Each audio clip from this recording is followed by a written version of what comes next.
کشمیر عظمیٰ میں آپ کا خیر مقدم ہے. عظمیٰ کے ایک اور نیا شمارہ جو ہے روبرو پروگرام وہ ہم نے سٹارٹ کیا. تو اس حوالے سے آج ہمارے ساتھ بات کرنے کے لیے موجود ہے پیپلز ڈیموکریٹک پارٹی کے سینئر لیڈر صوفی عبدالغفار. اور 2019 کے بعد میں جو کشمیر کی سیاسی صورتحال اور اس کے بعد میں تعمیر و ترقی کے حوالے سے بات کریں گے. سب آپ کا بہت بہت جو ہے سواگت ہے ہمارے کشمیر عظمیٰ کے آن لائن چینل میں.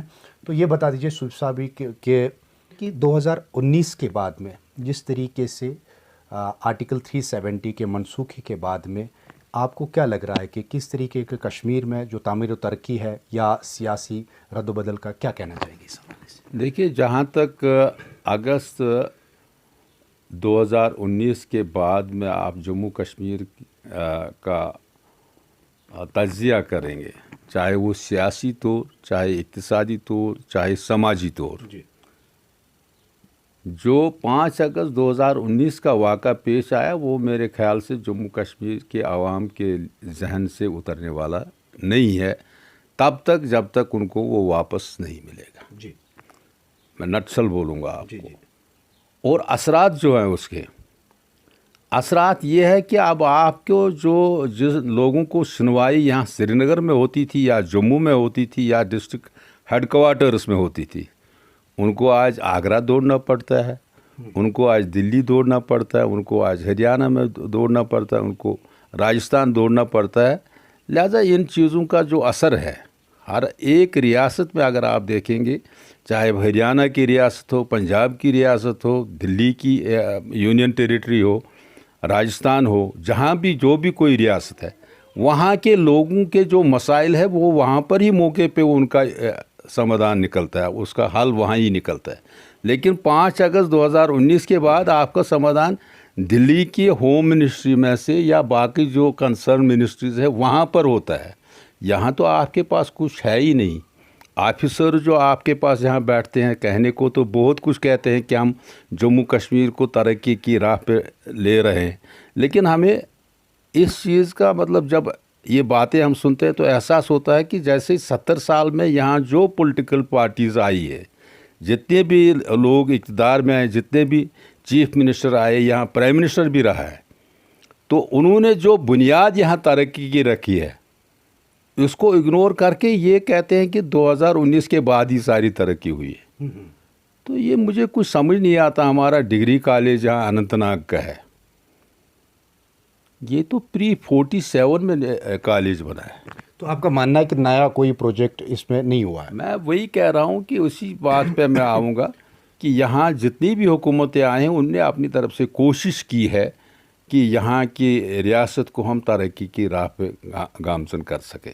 سڑکوں کا ہوا، ہاسپٹلز کا ہوا، آپ انجینئرنگ کالج یہاں بنے، اس میں بخشی صاحب کا بھی رول ہے، شیخ صاحب کا بھی رول ہے، اور مفتی صاحب کا رول ہے.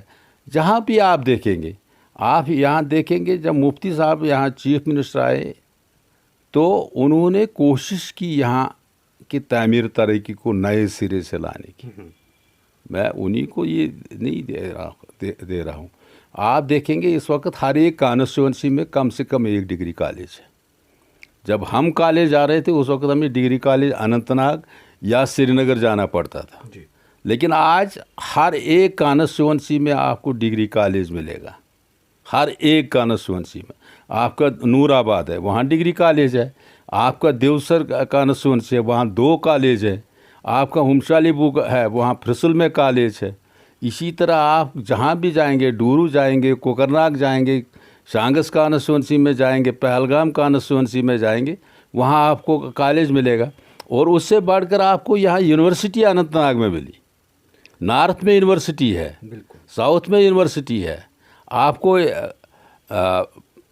اسلامک یونیورسٹی اونتی پورم ہے، آپ کو میڈیکل کا یہ ایمز کا یہاں ملا. تو وہ کس نے کیا؟ یہ سارا تو ایل جی ایڈمنسٹریشن نے نہیں کیا ہے. یہ جو پروجیکٹ ہے یہ پریویس گورنمنٹس نے یہاں ڈالے ہیں. کچھ کمپلیٹ ہے، کچھ انکمپلیٹ ہے، کچھ ابھی انڈر پروسیس ہے، چل رہے ہیں.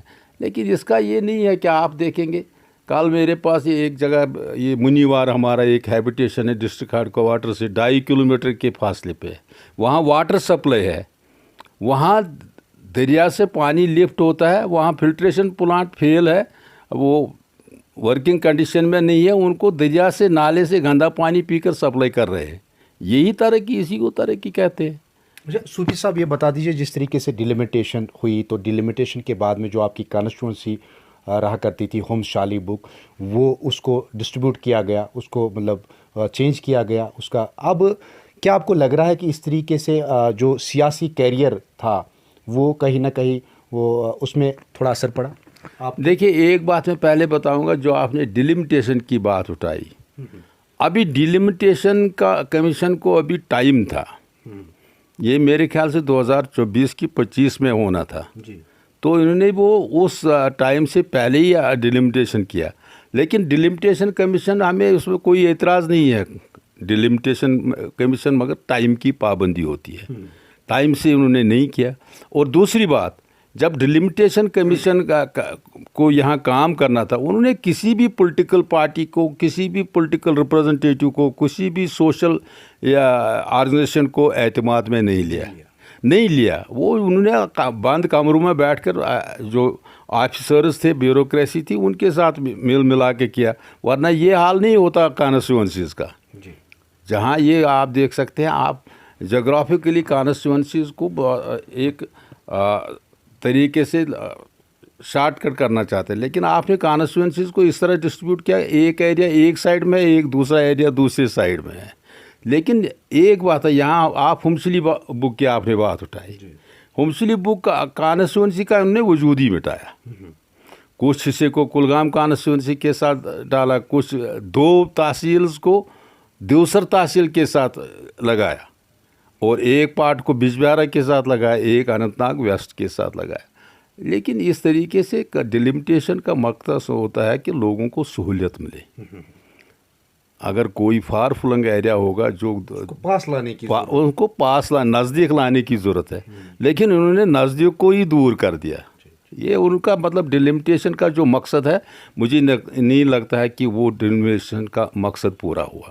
تو صوفی صاحب ایک اور بات کہ اگر ہم گپکار الائنس کی بات کریں, گپکار الائنس میں جو ریسنٹلی محبوبہ جی کا بیان آیا کہ جب تک کہ آرٹیکل 370 یا 35 سے اس کو واپس نہیں, تب تک وہ الیکشن نہیں لڑیں گے. دوسری جانب جو فاروق صاحب کا بھی بیان آیا کہ ہم الیکشن لڑنے کے لیے تیار ہے. کیا آپ کو لگ رہا ہے کہ ابھی جو گپکار الائنس کا جو آپس میں اندر سے کنفلکٹ ہے؟ دیکھیے, جہاں تک آپ نے یہ کہا کہ محبوبہ جی نے کہا کہ جب تک آرٹیکل 370 ریسٹور نہیں ہوگا میں الیکشن نہیں لڑوں گی, تو یہ آپ کو جان لینا چاہیے کہ اس کی کمٹمنٹ ہے.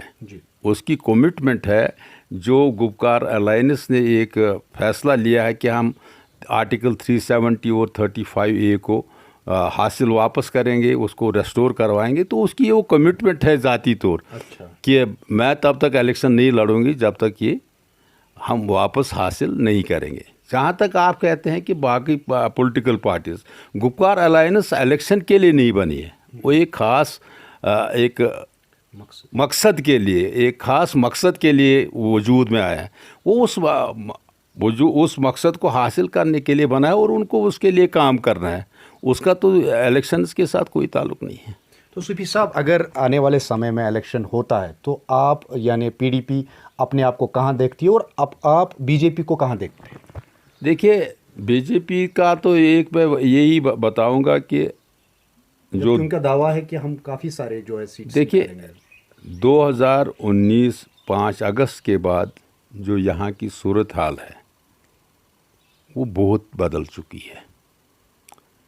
ہر ایک پولیٹیکل پارٹی کا اپنا اپنا طریقہ ہوتا ہے وجود میں اپنا وجود دکھانے کے لیے. اسی طرح بی جے پی کا بھی طریقہ ہے کہ وہ اپنے وجود کو بڑھا چڑھا کر پیش کر رہی ہے. وہ صورتحال اس وقت جموں کشمیر میں نہیں ہے. میرا جو اندازہ ہے, جو میرے پاس انفارمیشن ہے گراؤنڈ زیرو سے, مجھے نہیں لگتا ہے کہ وہ جموں سے بھی مشکل سے اپنے آپ کو کھڑا رکھ سکتے ہیں لوگوں میں. تو کشمیر کی بات ہی نہیں ہے, کشمیر میں ان کا وجود ہے ہی نہیں. ہاں, گنے چنے ان کے لوگ ہیں, لیکن لوگوں میں ان کا کوئی وجود نہیں ہے. جہاں تک ہماری پارٹی کا تعلق ہے, ہم ایک گراؤنڈ سے جڑی ہوئی پارٹی ہے, زمینی سطح سے جڑی ہوئی لوگوں سے پارٹی ہے.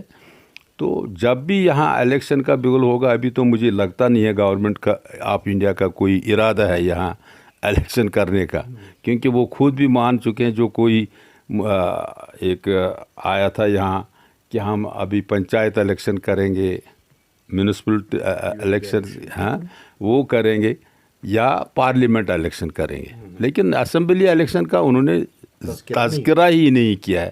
تو لہٰذا وہ خود ان کو خود بھی اعتماد نہیں ہے کہ ہمیں الیکشن یہاں کرنا ہے.